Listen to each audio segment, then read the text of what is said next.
Alors il y a au moins 2 raisons qui m'ont amené à me pencher, à m'intéresser aux questions coloniales. Tout d'abord, lorsque j'étais étudiant, au début des années 2000,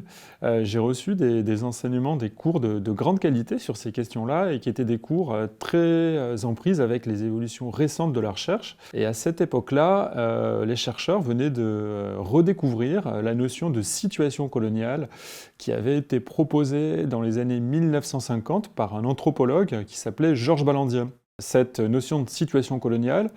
elle avait amené les chercheurs à s'intéresser à de nouveaux objets en lien avec ces sociétés coloniales et à complexifier en quelque sorte l'analyse des interactions sociales entre les différents types d'acteurs dans une société coloniale donnée. Donc c'était absolument passionnant, c'était une période où il y avait un foisonnement de recherche très important. Quant à mon intérêt plus particulier pour les Antilles, cette fois-ci, il est plus récent puisqu'il remonte à 2009 et au début des années 2010, lorsqu'il y a eu, donc au printemps 2009 aux Antilles, mais aussi en Guyane et à La Réunion, de grandes grèves générales, de grands mouvements sociaux. Et à l'époque, j'avais été très marqué par l'ampleur de ces mouvements et le fait qu'il n'existait pas, qu'il n'y avait pas vraiment de recherche sur l'histoire récente des Antilles et leur relation avec l'État depuis la fin de la Seconde Guerre mondiale. Et c'était absolument parfait à ce moment-là parce que je commençais à songer à m'inscrire en thèse et j'avais poussé les portes des archives nationales pour consulter des fonds d'archives, pour voir un petit peu les sources qui existaient sur ce sujet. Et un conservateur des archives m'avait convaincu de l'intérêt de mener cette recherche au vu des archives très nombreuses qui existaient et qui ne demandaient qu'à être ouvertes par les chercheurs. Alors si je devais retenir 2 idées essentielles de ce livre, je dirais tout d'abord que j'ai essayé d'inscrire la loi de mars 1946, qui est la loi qui marque la fin du statut colonial et qui invente le statut de département d'outre-mer. J'ai essayé de montrer qu'elle n'était pas du tout une loi improvisée, prise dans le contexte d'enthousiasme de la libération,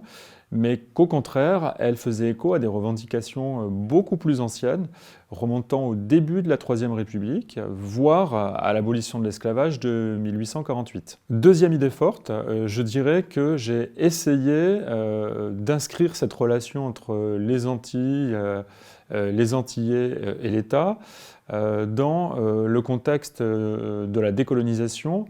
et de la guerre froide. Les Antilles ayant cessé d'être des colonies officiellement en 1946, l'erreur méthodologique aurait été de déconnecter l'histoire de ces territoires d'une problématique plus générale, plus globale, d'effondrement des empires coloniaux au lendemain de la guerre. J'ai essayé de montrer que des événements tels que la guerre d'Algérie, les indépendances africaines ou encore la révolution cubaine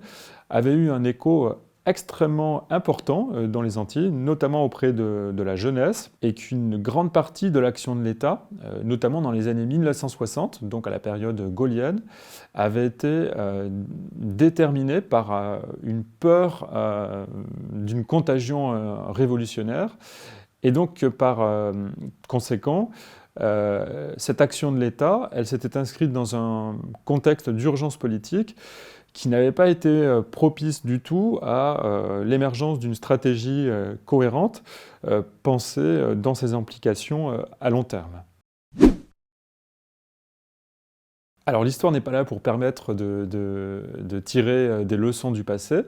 En revanche, elle peut aider à mettre un certain nombre d'événements de l'actualité à distance. Et en l'occurrence, je pense que ce livre offre des clés d'explication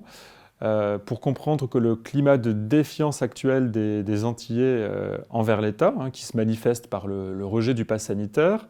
eh bien qu'il n'a rien de conjoncturel et qu'il s'inscrit dans une histoire beaucoup plus ancienne. Puisque déjà dans les années 1950, les gouvernants et les représentants de l'État sur le terrain